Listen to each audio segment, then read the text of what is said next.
Estamos aqui no programa Casos e Acasos. Eu agradeço novamente a Oficina do Estudante e ao Mercado da Joana pela decoração. Agora a Drica vai falar. E aí, gente, tudo bem? Hoje a gente tem a nossa convidada especial, é a Fernanda Terrible, com seu filho, com o Danilo. A gente vai falar um pouco sobre superação, sobre inclusão. Tem muito assunto, a gente vai tentar dar uma resumida. Tudo bem, Fer? Tudo bem. A Fernanda, ela é jornalista e ela é corretora de seguros também. E atualmente atleta, iniciante de corrida, né? Conta um pouquinho pra gente sobre a sua história. Eu digo assim que a minha história ela se separa entre antes e depois de ser mãe, né? Eu acho que eu fui mãe com 26 anos, eu fui mãe de uma criança especial. É um mundo totalmente diferente, um mundo totalmente novo do que a gente pode imaginar. E ao longo dos anos, acho que cada ano eu tentava superar alguma coisa, eu tentava lidar com os meus medos, com as minhas angústias. E aos pouquinhos, assim, naturalmente as coisas foram acontecendo até eu aceitar o Danilo. Não é fácil, é um processo longo, mas aconteceu.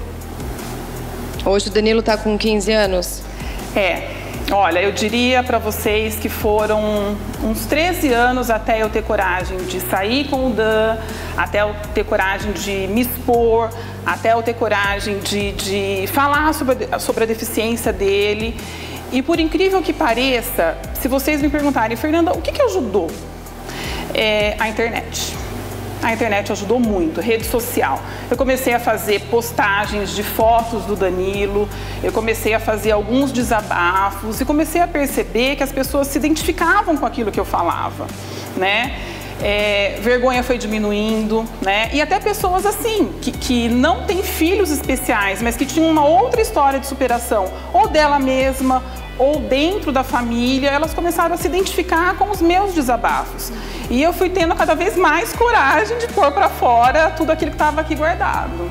Sempre é o grupo que ajuda a gente a ter essa superação, eu acho, né? Assim, eu acho que é o conjunto, né, que vai ajudando a gente. A gente nunca consegue sozinho, tem que ser o grupo, né? Eu acho, não sei. Pelo menos eu também tenho um monte de medos, não cabe aqui nesse programa falar, né? Pelo amor de Deus. Mas eu tenho um monte de problemas, inclusive síndrome do pânico, que é uma coisa para outro programa, né? Ninguém sabe. É a primeira vez que eu falo. Nossa, também já tive. Foi desenvolvido em 2009, quando eu voltei da Inglaterra. E quem me ajuda são os amigos. Os amigos é o grupo, é o conjunto. E olhando, é a internet, realmente é a internet. E assim, que nem você falou, medo e vergonha. Eu tinha os dois. As pessoas falam, você tinha medo ou vergonha? Eu não sei onde termina um, onde começa o outro. Eu tinha medo de sair com o Dan, eu tinha vergonha de expor. Acho que condição social é um fator que acaba atrapalhando um pouquinho nesse ideal que a gente tem de uma criança bonita, de uma família perfeita, né? Mas eu acho que a vontade dentro de mim de mostrar tudo isso, até porque acho que existe um propósito divino nisso tudo, né? A gente se preocupa com tanta coisa, às vezes com tanta besteira, coisas que não têm importância. E quando a gente tem um filho especial, quando você se depara ao seu limite máximo, assim, né? Você repensa uma série de coisas, né? Você começa a olhar com outros olhos, né? Então, acho que isso, com certeza, aconteceu comigo. E a história do esporte, ela surgiu quando? Que eu achei linda a história. Aí a gente já começa a dar risada, porque aí eu já acho que já é a superação mesmo, né? Era um sonho antigo. Eu comecei a fazer terapia, né? E quando eu saía da terapia, eu tinha vontade de caminhar. Eu tinha vontade de... A terapia faz você pensar, você fica com aqueles pensamentos borbulhando, e eu tinha vontade de caminhar. E eu saía, ia para a Lagoa do Taquaral, às vezes com o Dan, às vezes sem o Danilo. Comecei a caminhar e comecei a perceber que aquilo dava prazer para o Dan, né? A natureza, aquele ambiente agradável, a gente começou a ter contato com outras pessoas, a gente começou a caminhar. Aí a gente procurou uma professora que ensinasse a gente a correr, né? Que também dava medo, você correr com uma cadeira, ele pesa 50, eu 70, como que eu vou dar conta, né? Aí a gente encontrou uma professora especializada em criança especial, né? Quando eu vi, eu já estava correndo. E foi quando eu conheci a Fernanda. Foi na nossa história. Foi a paixão à primeira vista. Mas foi. Para quem não sabe, né? A gente se conheceu numa corrida. Eu não estava correndo, eu estava ainda com o colar cervical. E eu cheguei do nada para conversar com ela. Eu lembro quando você me contou. Você lembra? Lembro. E foi bem assim mesmo. Eu estava ali, eu justamente superando algumas das minhas coisas. E a gente teve a liga. E aí a gente começou e hoje a gente corre todas as corridas junto com o Dan. Então a gente fala que nós somos unidas, né, pela superação, pelo amor, por tudo e por esse anjo que é o Danilo. E obviamente isso está crescendo a cada dia que passa a gente está com mais, né, amigos, o nosso pelotão dos amigos. Nós montamos uma página no Facebook, um Instagram que chama Correndo com Amor. Então a gente até convida vocês para conhecer. E junto com tudo isso, existe um trabalho muito grande que você faz de inclusão. Que esse ano foi o primeiro ano do Danilo, né? Na escola. Então esse ano foi o primeiro. A gente eu procurei a diretoria de ensino daqui de Campinas para saber onde o Danilo onde ele se encaixava, onde ele podia estudar, né? E aí eles indicaram uma sala especial, na verdade uma sala onde só existem deficientes. São crianças de várias idades, todas elas têm múltiplas deficiências, a maioria delas não fala, a maioria delas não anda. Existe uma professora especializada para esse tipo de atendimento.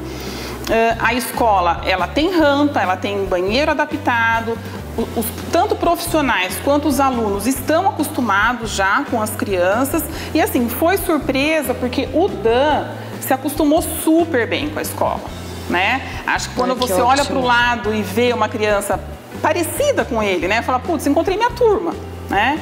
Então, ele super se adaptou e com isso veio um Danilo mais feliz, um Danilo mais calmo, uma criança com mais interação, né?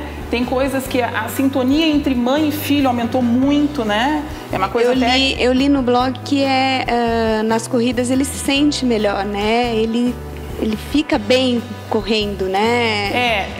Eu comecei a perceber que ele gostava. A gente estava numa corrida noturna, e era uma corrida que tinham 5.000 pessoas. Eu falei, gente, e agora? E a gente veio dessa multidão, o Danilo, e ele ficou calmo. O Danilo ficou muito calmo, né? Era muita gente, então assim, a superação mesmo pelo esporte. Foi um sinal, né? Eu comecei a perceber alguns sinais de que aquilo estava agradando ao Danilo, de que aquilo trazia prazer para ele. Uma criança com deficiências severas, são poucas coisas que ele pode fazer. E correr é uma delas, caminhar é uma delas. Então é um conjunto, é a escola, é a corrida, é o esporte, é o grupo. É um conjunto. Eu quando conheci o Danilo, quando conheci a Fernanda, eu olhei e falei, como assim? Lembra, Fê? Falei, oi? E eu olhando, superando meu tempo, correndo, não sei o que, eu falei, para tudo. Não é por aí. É o que a Fer falou no começo, a gente tem que olhar as coisas com outros olhos. Então, essa superação, essa inclusão, a acessibilidade, né? Eu acho que isso, a luta que você tem em relação a isso, querendo ou não, a gente tem um grande problema hoje na Lagoa do Taquaral, que é com a caravela. A Fer não pôde subir, né, Fer, com o Danilo, não tem acessibilidade. O piso em volta da lagoa não dá para passear com ele, não dá muita coisa. Mas eu acho que, olha, eu tenho uma profunda admiração por você. Ela sabe, eu já falei, eu rasgo elogios. E quando ela começa a escrever, ela acaba com a gente. Um pouco de conversa que a gente já está tendo, a gente já tá ficando, todo mundo aqui, tenho certeza já está. Mas eu acho assim. Mas ó, vou fazer um parênteses. A gente está aqui na oficina do estudante, a Fê não teve problema nenhum. Ela estacionou o carro dela ali na frente, desceu, rampa, o acesso ao lado tem as catracas, ao lado tem o portão. Não tem problema nenhum para vir com ele aqui. Eu acho que aqui... Foi fantástico, a gente estava observando isso. Eu acho que a oficina é um exemplo, eu diria que assim, sonho de consumo, vamos dizer. A gente vai para a Lagoa do Taquaral, por exemplo, a gente não tem nenhum lugar para parar. Para deficiente, a gente precisa de um local para você poder descer a cadeira de roda, para você se movimentar ali dentro. Infelizmente, a acessibilidade no nosso país não é uma coisa que as pessoas pensam, ela não é uma prioridade. Só quando a gente passa pela situação é que a gente começa a entender. Então, aqui na oficina, rampa acessível, tudo é plano, o local é amplo para você poder circular. As portas, né? Isso é o que a gente quer. Eu acho que essa é uma missão minha e do Danilo, mostrar para as pessoas a importância disso tudo. Hoje eu estou aqui, amanhã eu não sei qual vai ser o meu dia, né? Todo mundo vai envelhecer, então o dia de amanhã a gente não sabe, né? Então a gente não tem só que pensar na gente, a gente tem que pensar quem está do lado, né? A gente não sabe o que pode acontecer com as pessoas da família, né? Então eu acho que a acessibilidade, ela precisa ser mais bem pensada, as pessoas precisam levar mais isso em consideração na hora de se construir os prédios, na hora de se construir locais tão importantes como, por exemplo, a Caravela, o Taquaral, né? O local Público. cada vez mais lotado aos domingos, e cada vez mais pessoas frequentam lá. E é mesmo. Parabéns, viu, Fê? Bom, eu sou suspeita para falar, né? A gente acabou de montar uma página junto do Facebook. Foi um dos motivos que eu convidei a Fê para vir aqui, para a gente conversar sobre a inclusão. A Raquel também é professora, para quem não sabe, né? Mil utilidades. Eu dou aula. E vive isso, né? Todo esse trabalho de inclusão também. Exatamente. Né? Fernanda, eu agradeço. Tem muito assunto. Nossa, infelizmente, nosso tempo é curtinho, mas tem assunto para um outro programa. Muito obrigada. Imagina, obrigada eu. E obrigada, Oficina do Estudante. Por Sempre, proporcionar, né? Tudo isso, né? Obrigada, Oficina do Estudante, o Mercado da Joana, a Feira e o Danilo. Obrigada. E quem quiser conhecer um pouco mais sobre o trabalho deles, eles também têm um blog que chama Somos Especiais. Eles estão no Facebook, estão no Instagram. Também tem o nosso site, dricasiqueira.com.br, raquelbaracá.com e a nossa página, que é Correndo com o Coração. Desculpa, Correndo com Amor. É sempre com o coração. A gente fala que a gente não corre com o cronômetro, né? A gente corre com amor, né? Fica essa ideia para vocês. Valeu, beijo.